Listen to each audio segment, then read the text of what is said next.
할렐루야. 지난 주일 예배 때 나누었던 인사 혹시 기억하실는지 모르겠는데요. 세상에서 가장 귀한 한 글자가 무슨 글자예요? 나. 예. 나라는 글자가 세상에서 가장 귀한 글자래요. 자, 우리 한번 자기 스스로를 향해서 그렇게 고백했으면 좋겠네요. 나는 세상에서 가장 존귀한 자다. 나는 세상에서 가장 보배로운 자다. 나는 세상에서 하나님 사랑받는 자다. 예, 세상을 이기는 두 글자가 있다 그랬죠. 뭡니까? 우리가 함께 손잡으면 세상에 겁날 것이 없고, 우리가 함께 하면은 세상에서 반드시 승리하게 될 줄로 믿습니다. 우리 옆에 분에게 이렇게 한번 인사합시다. 우리가 손잡으면 승리합니다. 우리가 함께하면 겁날 것이 없습니다. 우리가 함께하면 반드시 이깁니다. 할렐루야. 세상에서 가장 아름다운 세 글자가 뭐예요? 사랑해, 사랑해. 설렁해가 아니고 사랑해. 자, 세상에서 가장 아름다운 말이 사랑해라는 세 글자. 우리 분에게 사랑합니다. 겁나게 사랑합니다. 억수로 사랑합니다. 많이 많이 사랑합니다. 할렐루야.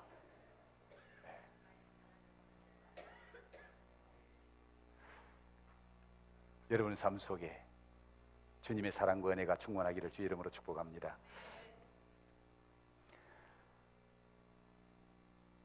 저는 이번 목장 대신방을 하면서 몇 가지 충격적인 그런 일들을 경험했습니다. 하나는 목장 대신방을 해보니까 아직까지 예수님 만나지 못한 분들이 참 많다. 그걸 느끼면서 교회는 나오는데 예배는 드리는데 그 마음에 아직 예수님이 없어요. 그게 참 고민이 되더라고요. 그래서 어떻게 하면은 우리 교회에 나오는, 엘림교회에 나오는 신자들이 다 예수님 만나고 예수님을 믿고 예수님의 사랑과 은혜와 축복을 누리는 그런 삶, 그런 인생을 살게 할 수 있을까? 그것이 제가 이번에 목장 신방을 하면서 크게 느꼈고 또 충격받았던 일이에요. 그리고 일부 예배 드릴 때도 얘기했습니다마는 우리 교사들하고 목장 예배 드리면서 잠깐 대화하면서 교사들에게 물었습니다. 일부 예배 드리는 학생들이 예배 드리고 교육관에 내려가서 교사들하고 말씀 들었던 거 서로 대화하고 은혜를 나누면은 학생들이 좀 뭘 듣고 깨닫는 것이 있습니까? 하고 물었더니 목사님, 말씀이 너무 어려워서 못 듣는데요. 말씀이 너무 어려워서 못 듣는데요. 그 말을 들으니까 제가 너무 충격이 빠지는 거예요. 아니, 저는 제 나름대로 성경을 좀 쉽게 풀어서 잘 전하려고 애를 쓰고 있는데 제가 하는 성경이 너무, 말씀이 설교가 너무 어려워서 학생들이 못 알아듣는다는 거예요. 그래서 제가 고민에 빠지면서 여러 가지로 생각도 해봤습니다. 과연 정말 우리 중학생, 고등학생들이 어려서 제가 하는 설교를 못 알아들을까? 고민하면서 생각해 보니까 이게 단순하게 어려서 못 알아듣는 것이 아니고 역시 그 안에 영적인 은혜가 없고 영적인 귀가 열리지 않으니까 하나님의 말씀이 안 들려지는구나. 예수님이 뭐라고 말씀하셨죠? 귀 있는 자는 들을지어다. 성령이 교회들에게 말씀하면서 귀 있는 자는 들을지어다. 예수님이 귀 없는 귀머거리한테 그 말을 했나요? 예수님이 말씀을 전할 때 바리새인과 서기관은 하나도 은혜를 못 받았어요. 바리새인과 서기관은 어떤 사람입니까? 성경의 선생이고 그 당시에 지식인이고 그 당시에 종교생활 잘하는 종교인이었습니다. 그런데 예수님이 말씀 전할 때 그들은 예수님의 말씀이 안 들려져요. 예수님의 말씀이 이해가 안 돼요. 예수님의 말씀이 은혜로 다가오지를 않았어요. 그래서 말씀 듣고는 항상 화가 나고 분이 나고 예수님을 죽이려고 했고 예수님을 결국 십자가에 못 박는 자들이 그들이 되고 말았다 그 말이에요. 이게 단순한 지식의 문제가 아니구나. 그러면서 저를 돌아봤습니다. 저는 초등학교 다닐 때 은혜 받았거든요. 초등학교 다닐 때 은혜 받고 회개하고 정말 놀라운 은혜를 체험하고요. 같이 신앙생활했던 우리 초등학교 아이들이 방언하고 예언하고 막 이런 은사도 받았어요.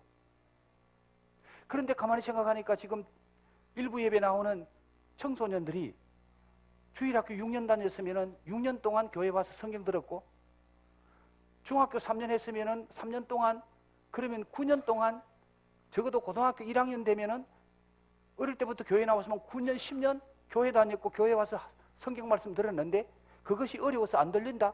성경이 안 들린다?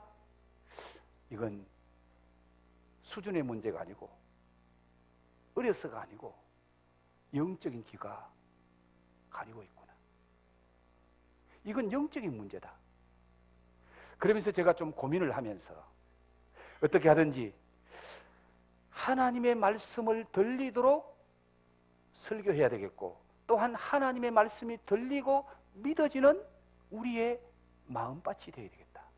그래서 예수님은 4가지 마음밭을 말씀하시면서 길가밭, 돌짝밭, 가시떨기밭은 말씀의 씨앗이 떨어져도 믿어지지 않고 결실하지 못하고 끝나더라는 거예요. 마지막 한 밭은 옥토인데 옥토의 씨앗이 떨어지니까 30배, 60배, 100배의 열매를 맺게 되더라라고 주님이 말씀하십니다. 4가지 밭이 있는 거예요. 그 가운데 열매 맺는 밭은 한 가지밖에 없어요. 옥토밖에 열매 못 맺는 거예요. 옥토는 뭐냐? 착한 마음으로 말씀을 받고 그 말씀이 그러한가요? 믿음으로 그 말씀을 받는 그 마음 속에는 성령의 역사로 하나님의 말씀이 열매가 맺어지고 그 말씀대로 축복의 삶을 살게 되더라는 겁니다. 자,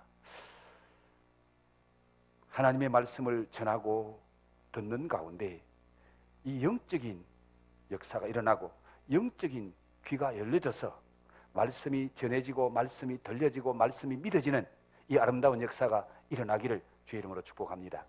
그래서 제가 고민을 하면서 좀 더 정말 내가 믿는 예수가 어떤 분인가? 정말 내 안에는 예수가 있는가? 내가 예수 만난 사람인가? 예수 믿는 사람인가? 아니 교회는 다니는데 예수가 없는 사람은 아닌가? 한번 우리 자신을 돌아보면서 어떻게 하든지 이번 말씀을 통해서 마음속에 예수가 믿어지고 예수를 만난 예수 있는 그런 신앙인, 그런 믿음의 사람이 되게 해야 되겠다라는 생각을 가지면서 이제 오늘 저와 여러분이 함께 나누는 이 말씀을 앞으로 좀 더 집중해서 이 말씀을 가지고 예수님이 어떤 분인가를 함께 살피면서 은혜 받으려고 합니다. 자, 여러분에게 물어봅니다. 구약 성경의 첫 번째 책이 무슨 책이에요? 창세기. 창세기 중에 첫 번째 요절은 뭐예요? 예, 하나님이 천지를 창조하시니라. 그 앞에 태초에 하나님이 천지를 창조하시니라. 우리 중고등부 학생들에게 그거 아는 사람, 그거 외우는 사람 제가 상 주려고 선물 주려고 봉투까지 마련했는데 그거 몰라가 이거 못 받아갔어요. 태초에 하나님이 천지를 창조하시니라. 요거 한마디만 알면 이거 하나 받아갔을 텐데 이거 모르더라고요. 그래서 제가 줄 수가 없어서 못 줬어요. 자, 그러면은 신약 성경 첫 번째 책은 뭐예요? 마태복음. 마태복음 첫 장 첫 절은 뭐예요? 자, 자신 있게 외울 수 있는 사람 일어서서 성경 안 보고 자신 있게 이거 드릴게, 이거 드릴게. 학생만 주는 게 아니라 돈 들었어요. 자신 없어요? 다 같이 아브라함과 다윗의 자손 예수 그리스도의 계보라. 옛날 성경에는 아브라함과 다윗의 자손 예수 그리스도의 세계라 이렇게 되어 있습니다. 여러분 어떤 책을 읽든지 간에 새로운 책을 대할 때에 제일 먼저 빠뜨리지 않고 읽어야 될 부분이 있습니다. 그게 무엇 하면 머릿말이라는 거예요. 그 머릿말이라는 것 한 페이지 내지 두 페이지 머릿말을 읽으면은 이 책이 무슨 책인지, 이 책을 왜 썼는지, 이 책의 핵심 내용이 뭔지를 그 머릿말 속에 저자가 다 함축시켜 놨어요. 그래서 좀 책 읽는 분은요, 머릿말만 딱 읽으면 아, 이 책 무슨 책이다 다 알아요. 성경에서 가장 중요한 거, 구약 성경에는 창세기 1장 1절입니다. 창세기 1장 1절 다 같이 한번 내볼까요? 시작. 태초에 하나님이 천지를 창조하시니라. 태초에 하나님이 천지를 창조하시니라. 요 한마디 말씀이 믿어지면 성경이 다 믿어지고요. 태초에 하나님이 천지를 창조하시니라. 요 한마디 말씀이 믿어지지 않으면 다른 모든 성경 믿을 수 없어요. 태초에 하나님이 천지를 창조하시니라. 하나님이 천지를 창조하신 주인이시고, 하나님이 천지를 창조하신 그 본인이시고, 하나님이 천지를 창조하신 참된 신이시고, 우주의 창조자요 주관자요 운행자이시다. 이 한마디 말씀이 믿어지면 성경에 안 믿어질 말씀이 없어요. 병자가 죽었던 사람이 일어나는 것보다 하나님의 말씀으로 천지 창조하는 게 어려워 안 어려워요? 하나님이 우주 만물을 말씀으로 창조하신 것이 어려워요? 죽은 사람 살리는 게 어려워요? 몰라서 대답을 못하는지 알면서 대답하는지 모르겠네. 사람 죽었다가 살리는 것보다 천지 창조하는 게 훨씬 더 어렵지요. 천지 만물을 창조하신 하나님, 그분이 내가 믿는 하나님이다. 그것만 믿어지면은 죽었던 사람이 살았다고 해도 믿어지고요. 불치병자가 고침받은 것도 믿어지고요. 성경에 안 믿어질 말씀이 없고 못 믿을 말씀이 없는 거예요. 신약 성경에 와서 제일 첫 번째 성경이 무슨 성경?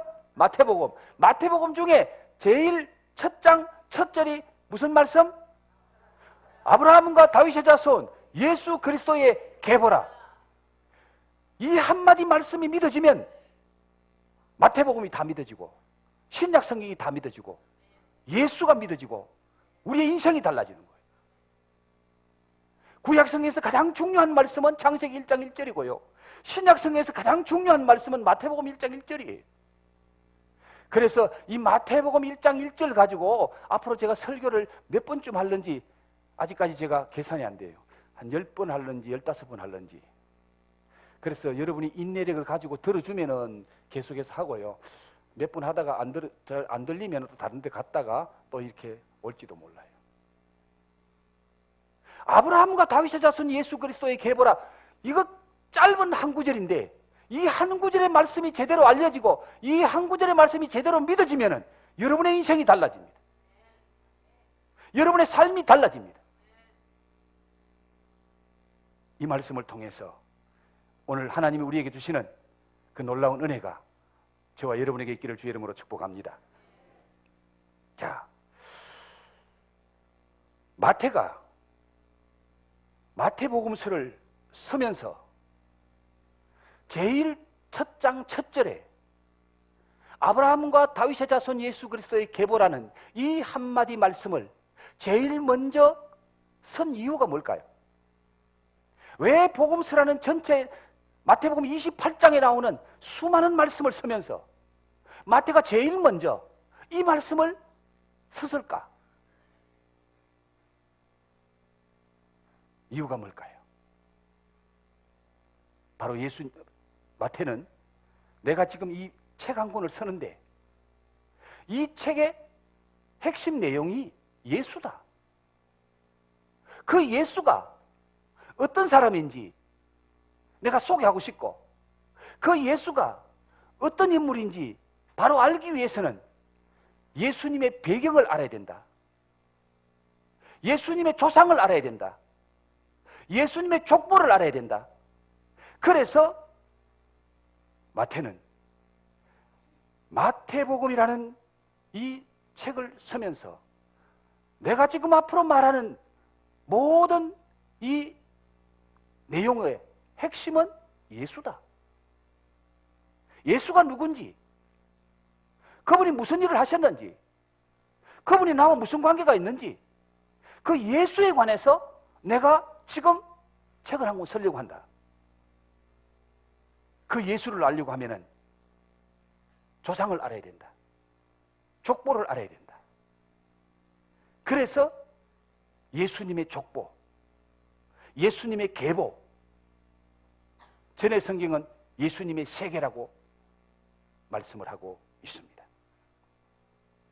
하나님께서 천지 만물을 창조하시고 이 땅 위에 하나님의 나라를 건설하시려고 아담과 하와라는 사람을 창조하시고 그 아담과 하와를 통해서 이 땅 위에 하나님이 계획하신 멋있는 하나님의 나라를 계획해서 그 하나님의 나라에 있는 인생들을 행복하게 해주시려고 하나님이 계획을 세우셨는데, 이 아담과 하와가 하나님이 의도하는 그 하나님의 나라를 이루는 사람으로서의 삶을 제대로 살지 못하고 마귀의 유혹을 받아서 마귀의 꾀임에 빠져서 하나님을 거역하고 하나님을 배반하고 범죄함으로 말미암아 하나님께로부터 버림을 받게 됩니다.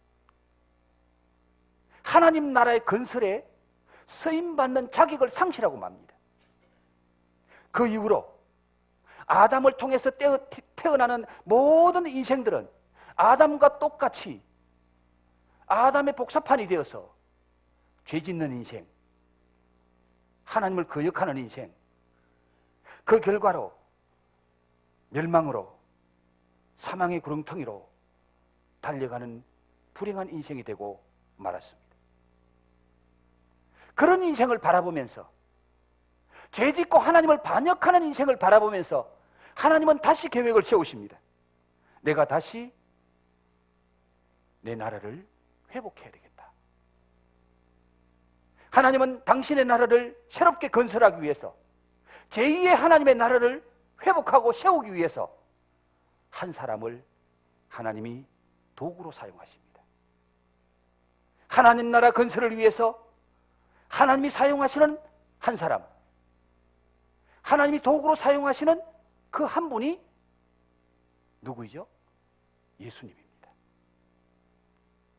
예수라는 사람을 이 땅에 보내셔가지고 그 예수라는 사람을 통해서 아담과 하와를 통해서 세우려고 했던 하나님의 나라, 아담과 하와가 이루지 못하고 실패한 하나님의 나라를 예수라는 사람을 통해서 하나님의 나라를 회복하고 하나님의 나라를 세우셔서 그 예수를 통해서 하나님 나라 안에 있는 모든 백성들을 하나님은 하나님 사랑받고 하나님 축복받고 행복한 인생으로 만들어 주시려고 하나님이 새롭게 계획을 세우셨다는 겁니다.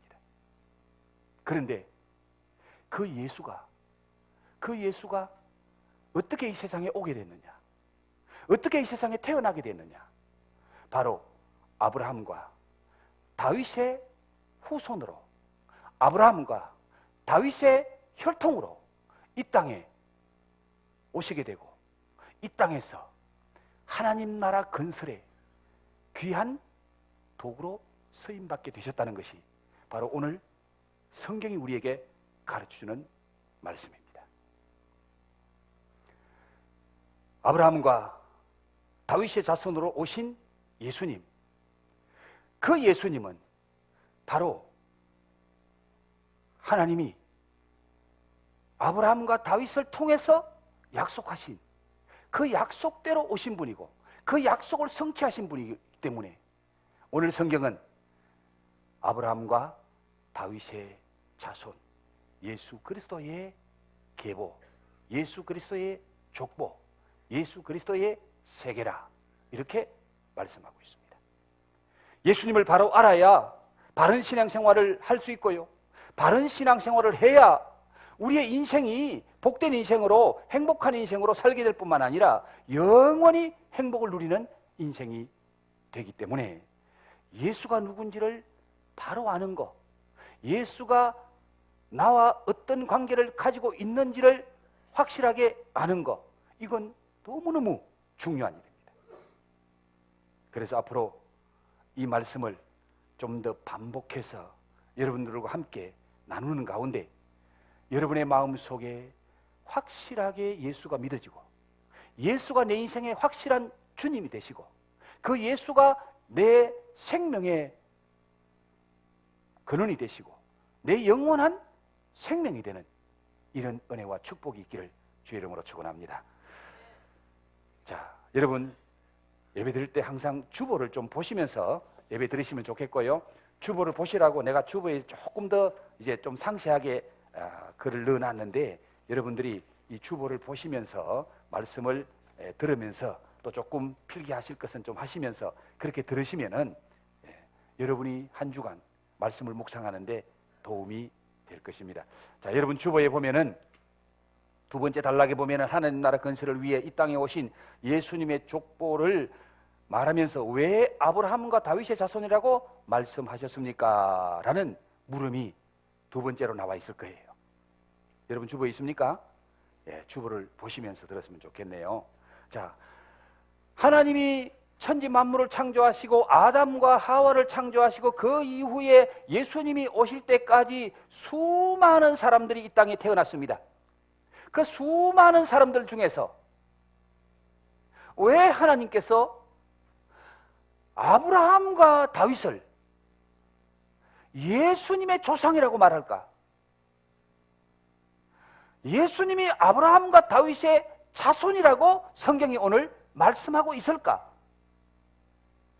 이 질문에 대한 답을 알고 있어야 됩니다. 그 답이 뭘까요?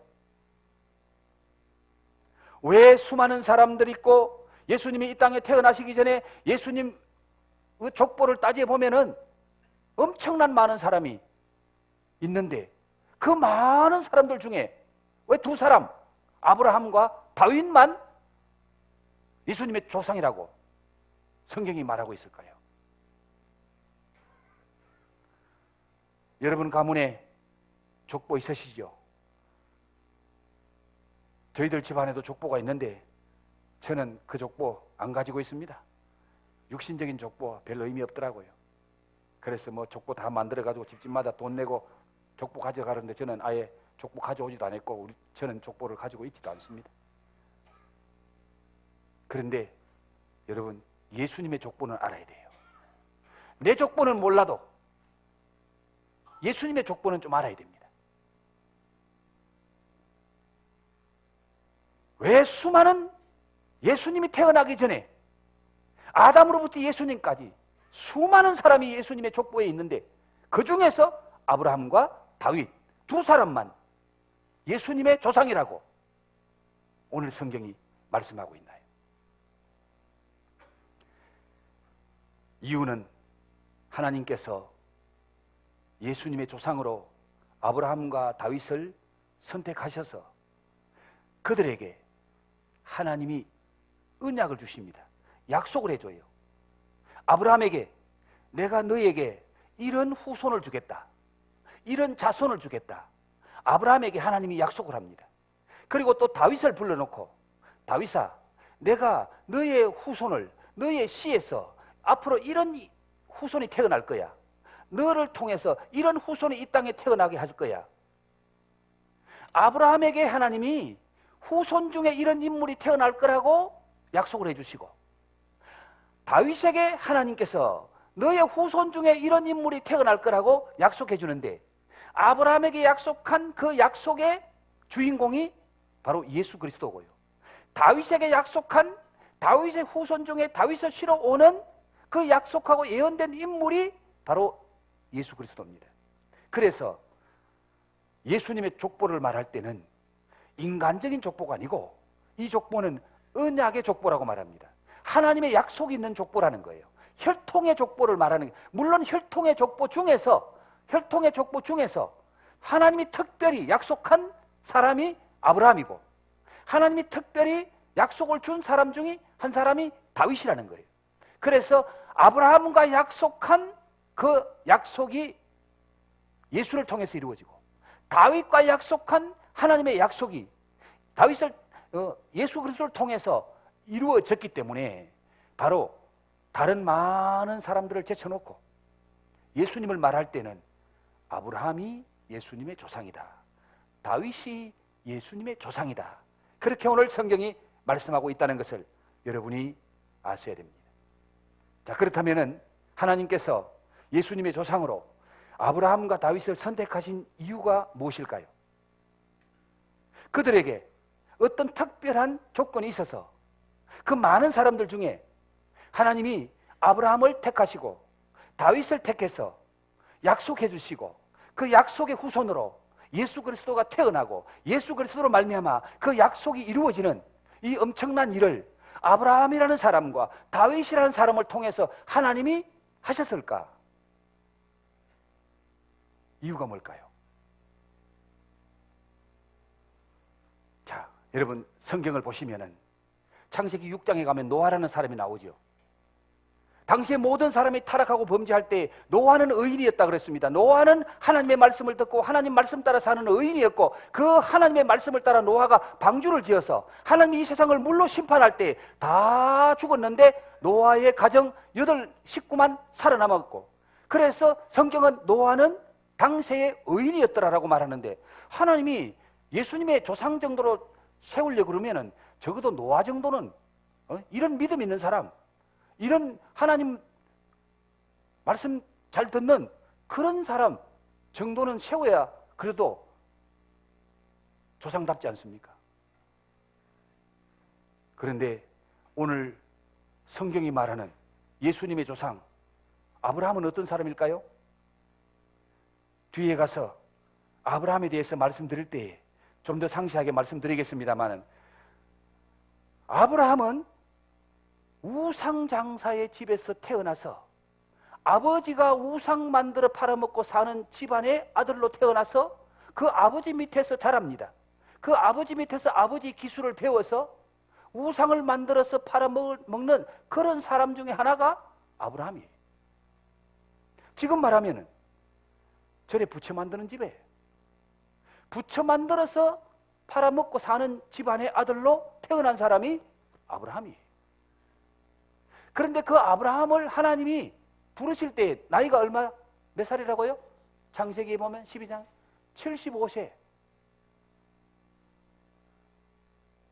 또 75세 노인들 또 너무 제가 비하하면은 75세 이상 되신 어르신들 섭섭할까 봐 제가 함부로 말씀은 드리기가 어렵습니다만은, 사실 75세 하면은 꽃다운 인생 다 지나갔잖아요. 인간적으로 저도 이제 뭐 한 10년 지나면 75세 됩니다. 근데 별 볼 일 없는 그런 사람, 인간적으로 보면 그래요. 하나님이 아브라함을 부르실 때에 하나님 잘 섬기는 사람이 아니고 우상 숭배하고 우상 만드는 집안에서, 그것도 젊은 날에 20대에 30대에 뭔가 할 수 있는, 건강이 있고 혈기가 있고 할 수 있는 능력이 있는 그런 사람을 하나님이 부르셔야 될 텐데 75세 나이, 육신적으로 별 볼 일 없는 그런 때에 하나님이 아브라함을 불러요. 아브라함을 부르실 때 아브라함의 집에 자식이 있었어요, 없었어요? 없어요. 그런데 지금하고 개념이 달라요. 그때 당시에 자식이 없다는 것은 대가 끊어진다는 말이고, 대가 끊어진다는 말은 하나님의 신의 저주를 받은 집안이다, 그렇게 생각할 때예요. 예? 여러분 지금 상황하고 달라요.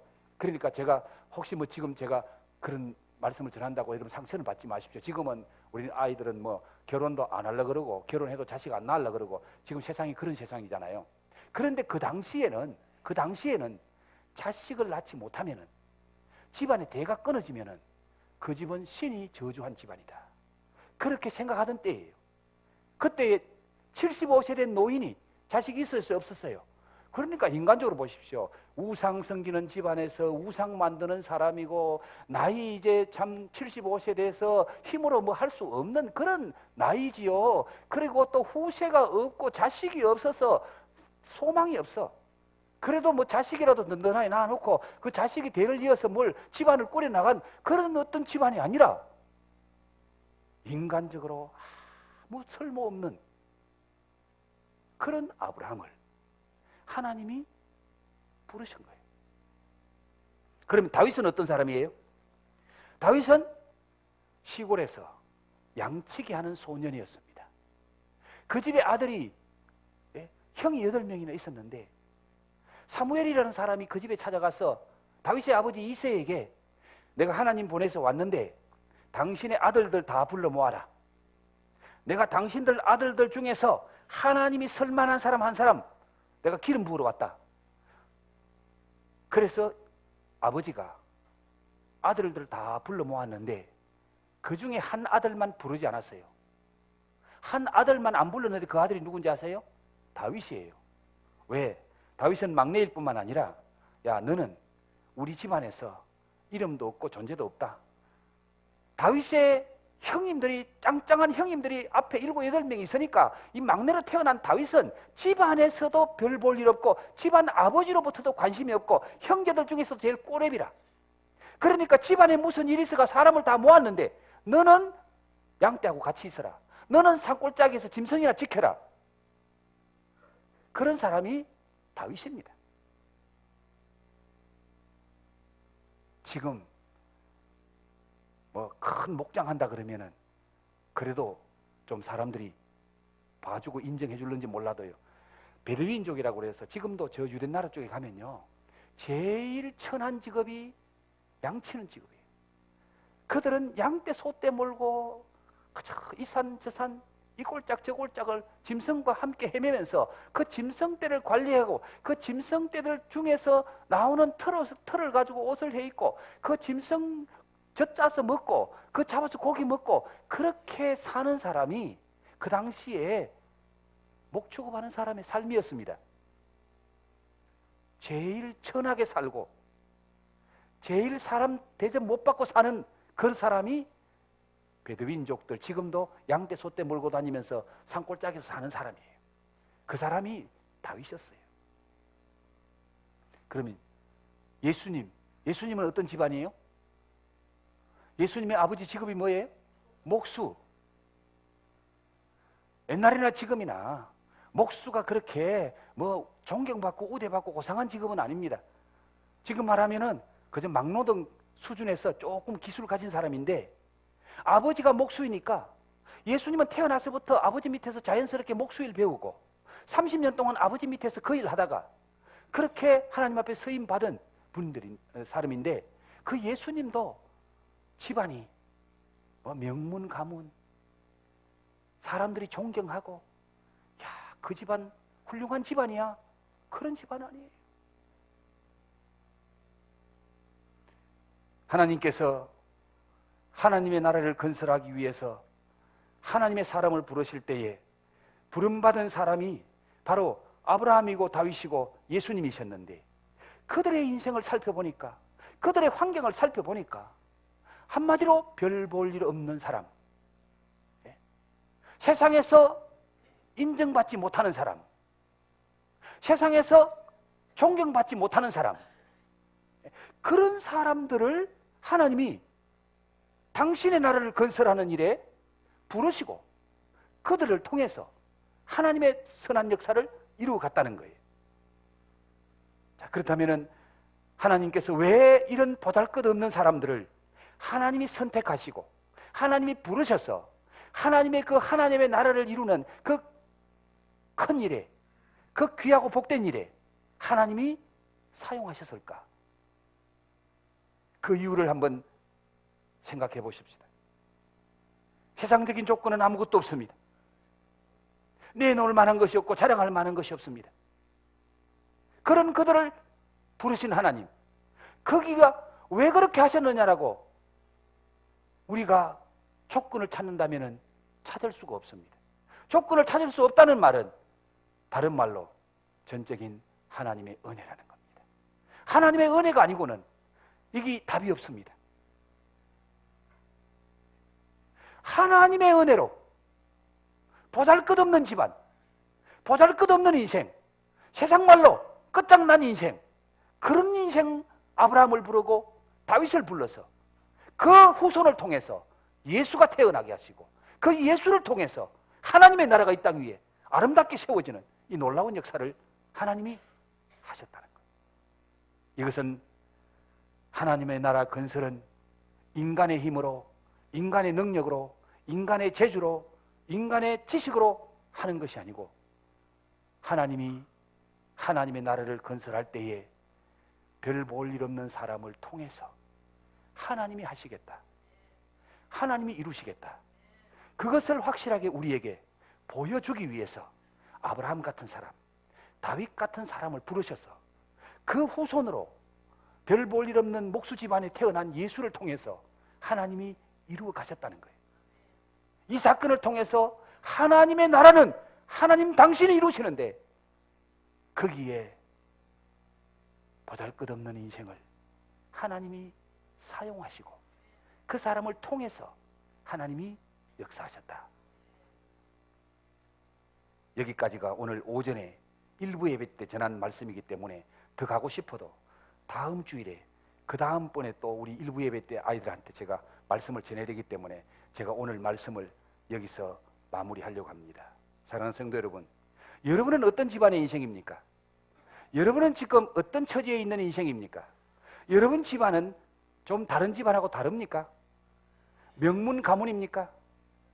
어떤 좋은 전통이 있는 가문입니까? 아니면 여러분 지금 남들보다 야, 나는 그래도 이거 하나는 자랑할 만해, 내가 가진 이러한 것들은 내가 좀 내놓을 만해, 혹시 그런 거 좀 있나요? 여러분 남들보다 돈 좀 많이 가지셨나요? 저는 종종 하나님 앞에, 하나님 우리 엘림교회 믿음의 가족을 통해서 이 땅 위에 하나님의 선한 역사를 이루려고 하면은 물질도 필요하잖아요. 우리 엘림의 가족들을 통해서 하나님 물질도 좀 축복해 주세요. 제가 그렇게 기도합니다만은 지금까지는 물질적으로 특별하게 쓰임 받는 사람이 우리 엘림교회 안에 별로 없는 것 같아요.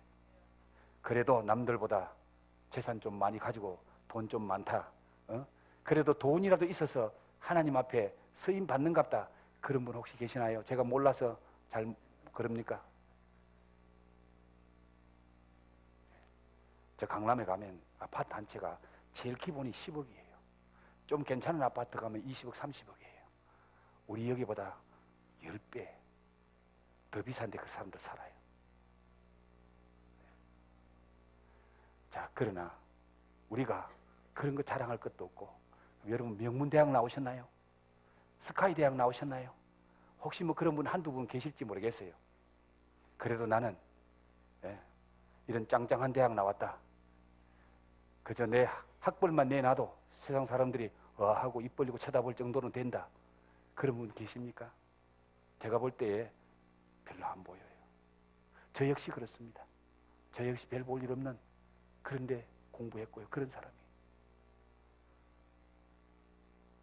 그럼 여러분 남들보다 뛰어난 뭘 가졌습니까? 남들보다 특출한 뭘 가졌습니까?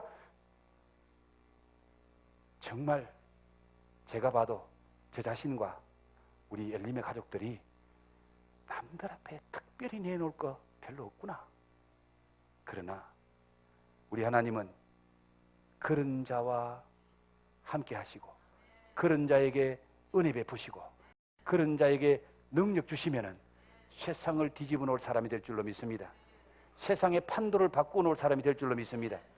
바로 그것이 오늘 이 말씀이 우리에게 주는 메시지입니다. 아브라함이 똑똑해서, 다윗이 똑똑해서, 설모 있어서 하나님이 그 사람 부른 게 아니라는 거예요. 별 볼 일 없는 사람 불러서 하나님이 세상을 뒤집어 놓는 그런 사람 만드셨다는 겁니다. 오늘 저와 여러분이 정말 세상적으로, 환경적으로, 인간적으로 별 볼 일 없는 그런 사람이라고 할지라도, 우리의 자녀들이 그런 존재라고 할지라도 하나님의 은혜가 임하면 역사가 일어날 줄로 믿습니다. 하나님이 함께 하시면 역사가 일어날 줄로 믿습니다. 하나님은 그런 자를 사랑하신다는 거예요. 그래서 바울이 내가 하나님의 능력이 내게 임하더라, 약한 나를 통하여, 부족한 나를 통하여 하나님이 역사하실 줄 믿습니다. 하나님이 서실 줄 믿습니다. 그러기에 기죽지 마시기를 바랍니다. 가장 존귀한 사람이 누구예요? 나 자신입니다. 믿습니까? 세상에서. 왜? 하나님이 나와 함께 하시기 때문에. 하나님이 사랑받는 자이기 때문에. 여러분 안에 예수님만 계시면은 여러분을 통해서 하나님의 놀라운 역사가 일어나게 될 줄 믿습니다. 그 은혜가 앞으로 여러분과 여러분의 자녀들에게 충만하기를 주의 이름으로 축원합니다. 다 같이 한번 기도하십시다. 오늘 말씀을 생각하면서 예수님 이 땅에 오실 때에 하나님은 그 조상으로 아브라함과 다윗을 사용하셨습니다. 아브라함과 다윗 정말 별 볼 일 없는 그런 존재였지만은 하나님이 그들과 함께 하시고 그들을 부르시고 그들에게 은혜 베푸시니까 그들을 능력장 중에 붙잡아 주시니까 너무너무 귀하고 복되게 아름답게 쓰임받는 하나님의 사람, 예수님의 조상, 하늘나라 건설의 가장 중요한 인물로 하나님이 서셨던 것을 기억하며 오늘 이 시대에 하나님의 나라는 계속해서 이루어져 가고 있습니다. 하나님의 나라가 확장되어져 가는 그 가운데 오늘 저와 여러분 하나님께 은혜 입고 하나님의 능력장 중에 붙잡힌 바 되어 쓰임받는 존재, 은혜와 축복의 통로가 되기를 주의 이름으로 축원합니다.